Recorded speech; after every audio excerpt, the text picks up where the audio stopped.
How is everyone doing today? Welcome back to another episode of The Banker Next Door. I am your host, Dr. Joe Berquist. So today we're going to be talking about a major M&A transaction in the banking world. Third Bancorp recently purchased Comerica for $10.9 billion, one of the biggest bank M&A transactions we've had in a number of years. So I am going to use this episode to do two things today. First of all, we're going to talk about this big merger. Then we're going to do basically an M&A update. I'm going to talk to you guys a little bit about what's going on in the M&A world in the banking business. I'm going to talk to you about the overall M&A world at the very end. And we're going to talk a little bit about some of the mergers going on with some of the other regional banks like PNC and how that could be playing into some of the overall banking strategy right now. So with that being said, let's dive into some of these articles here. So the first thing here is obviously Third Bancorp to acquire Comerica in $10.9 billion deal. So Cincinnati-based Third Bancorp agrees to acquire Dallas-based Comerica in an all-stock transaction valued at $10.9 billion.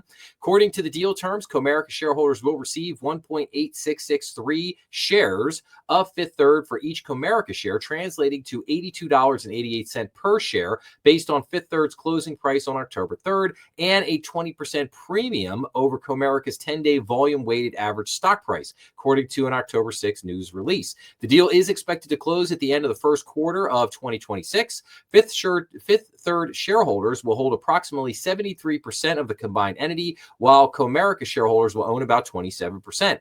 Fifth Third Bancorp is the indirect parent company of Fifth Third Bank, which had approximately $209 billion in total assets as of June 30th, according to S&P Global. Comerica has banking centers across the country with locations in Arizona, California, Florida, Michigan, and Texas. The company has offices in 15 states and services 13 of the 15 largest U.S. metropolitan areas, as well as Canada and Mexico, according to the release. Upon transaction completion, Fifth Third Bancorp will expand in Michigan by 146 branches to be ranked second with an 18.37% share of roughly $303 billion in total market deposits. The company will expand in Texas by 109 branches to be ranked number 20th with a 0.6% share of around $1.56 trillion in total market deposits. Fifth Third Bancorp will enter California with 85 branches to be ranked number 17 with a 0.82% share of around $1.81 trillion in total market deposits. It will enter Arizona with 12 branches to be ranked number 25 with a 0.24% share of roughly $220 billion in total market deposits, and will expand in Florida by 5 branches to be ranked number 13 with a 2.13% share of around $868 billion in total market deposits, according to S&P Global. As of June 30th, Comerica Bank had $78 billion in total assets. So the transaction is expected to create the 9th largest U.S. bank with approximately $288 billion in assets, the release said. The combined company will have $224 billion in total deposits and $174 billion in total loans, according to an investor presentation.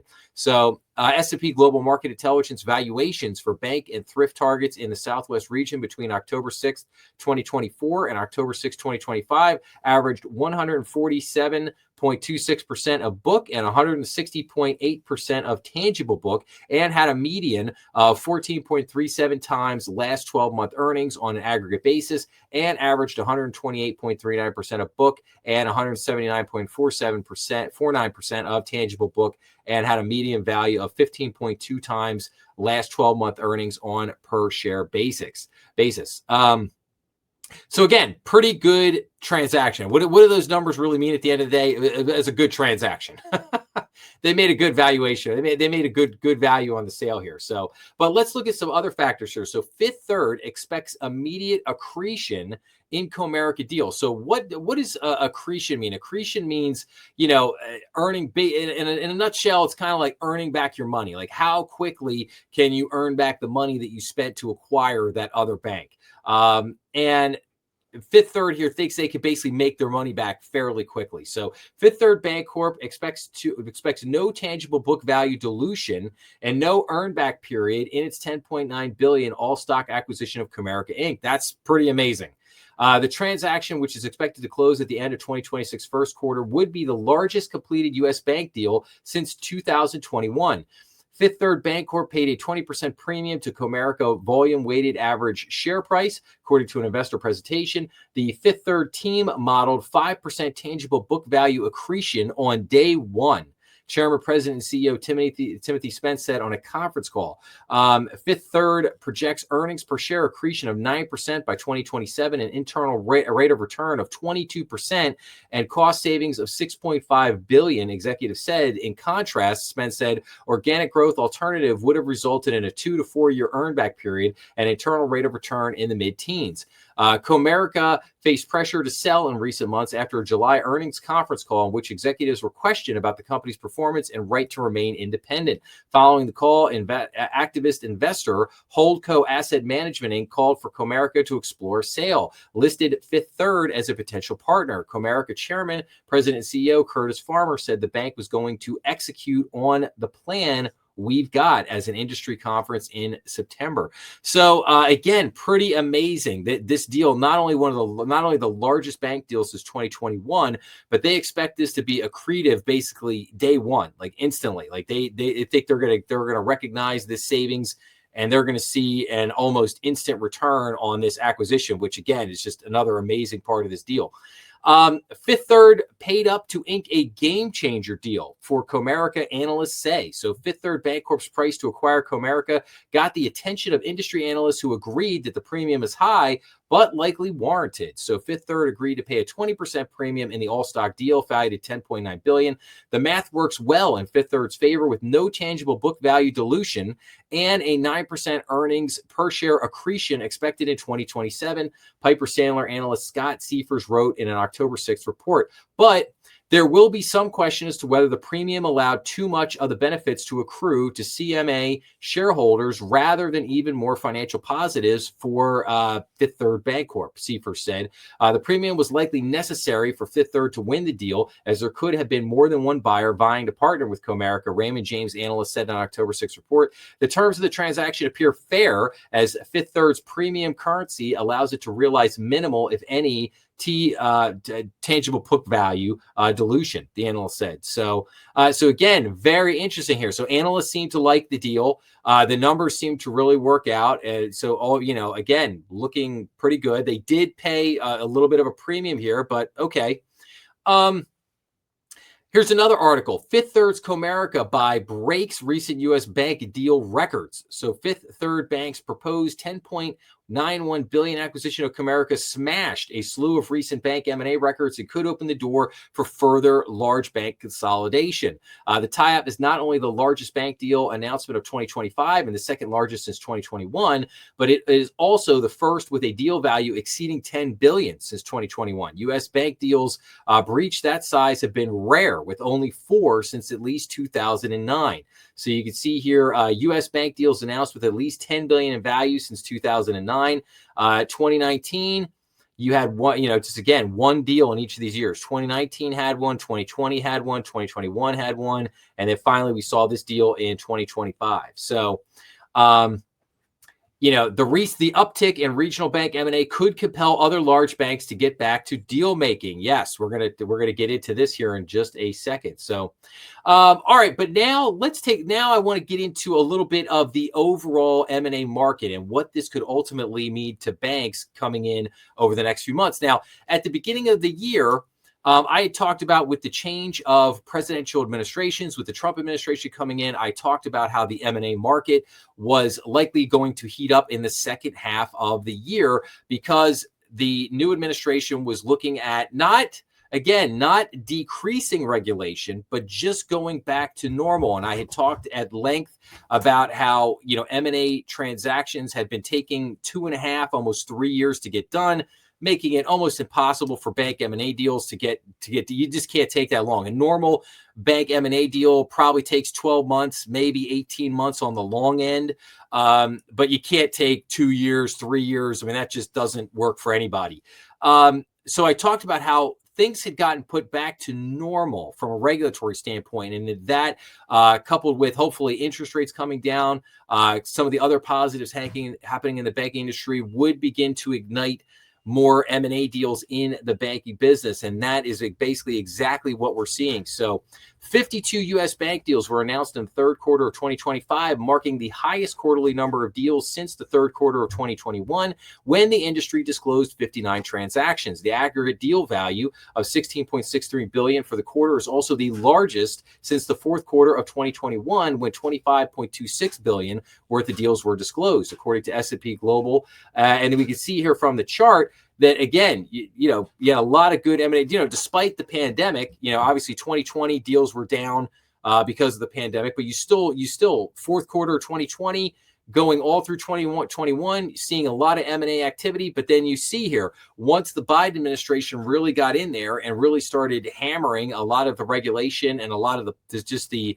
rules of the game, if you will, you could see that basically M&A just ceased to happen. It just basically almost came to like a grinding halt for basically 3 years. And then now, and you're seeing here, look, first quarter, not much. Second quarter, a little bit more. Third quarter, really beginning to build. And I would expect the fourth quarter is going to be a pretty good year with that. Now, I want to go down here. Now, this has a list of largest U.S. bank deals announced in 2025. I'm not really so much concerned. I want to show you guys the numbers here. Here it is. So this is the chart I really want to get into here for a second. So again, looking at the last, 4 or 5 years. So what were the number of deals? So in 2020, obviously the down year with the pandemic and everything, only 62 deals announced. 2021, 200 deals, but then you see 2022, 155, 2023, 96. Bounce back a little bit with 126 and 24, and already year to date in 2025 we have 125 deals. So I would expect us to probably come in around the 2022 level at the end of the year. I would expect probably another 20-30 bank deals announced here in the fourth quarter, and we'll probably end up around 155 deals, something like that, by the end of the year. But again, you could just see here, total deal value really picking up here. Amount of assets sold beginning to really pick up, because again, you see here the amount of assets sold. Like, in other words, in 2022 you had 155 deals, but it was only for a total of $84 billion in assets. So not a whole lot of big bank deals. And then 23 was even worse, 96 deals, only $54 billion in assets. 2024 picked up, like I said, a little bit, 126 deals, but only 169 billion in assets. Whereas you go back to 2021 and you had 200 deals valued at 589 billion in total assets. So, and again, we're at this year in 2025, we're already at 125 deals, already at 210 billion in assets. So already much larger deals taking place here. So you can tell that there is definitely some pent up demand here for some of these transactions. So again, I like to show this, and you can also see the median deal value to tangible common equity has picked back up to 146.3%, which is, again, that's good for people looking to sell banks. That's good. That's what you want to see. So again, just to give you an idea here of what's going on in the local M&A market now.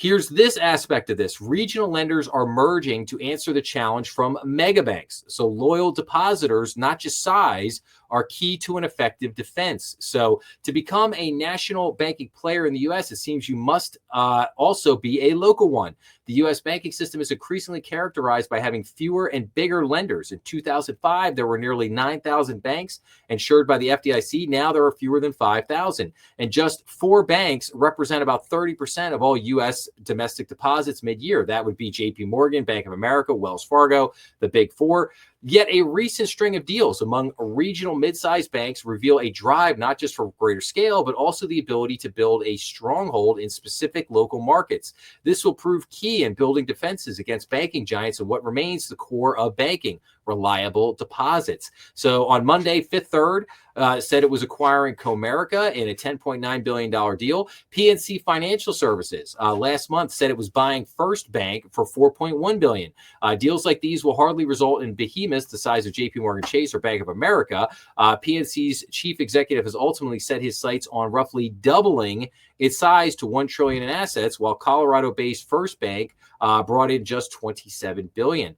So again, you're seeing like PNC wants to double the size of the bank. They want to get a $1 trillion balance sheet to try to jump in and play with the big boys. But you can see here from this chart, share of U.S.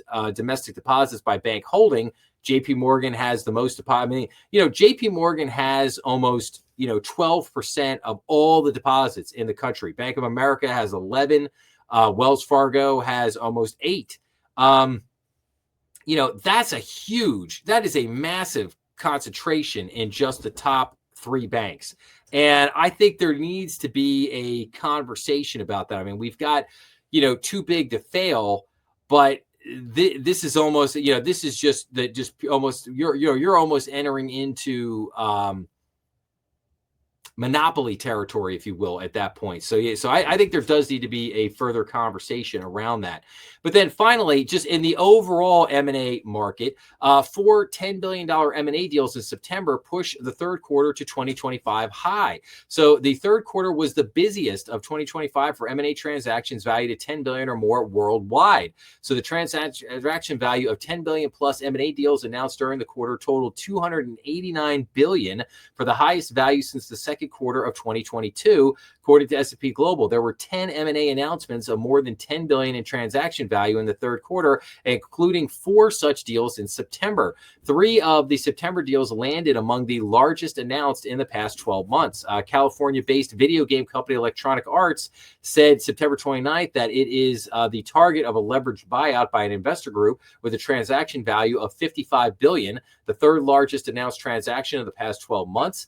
The investor group, comprised of Silver Lake Technology Management, Public Investment Fund, and AFIN Management, will take on $20 billion in debt, the largest sum ever used to finance a private equity-led transaction in the technology, media, and telecom sectors. Electronic Arts shareholders are set to receive $210 per share in cash, a 25% premium. So I just point this out just to show that overall the M&A market is really beginning to jump. And you can see here from the chart here, looking at the first to the far right here, looking at the 3 quarters of 2025, you can see we're moving up here. It is really picking up steam here. So again, just really interesting to look at. So going back, very large transaction here with Third Bancorp to acquire Comerica, obviously largest bank deal since 2021, one of the largest bank deals that we've had since 2009, being over $10 billion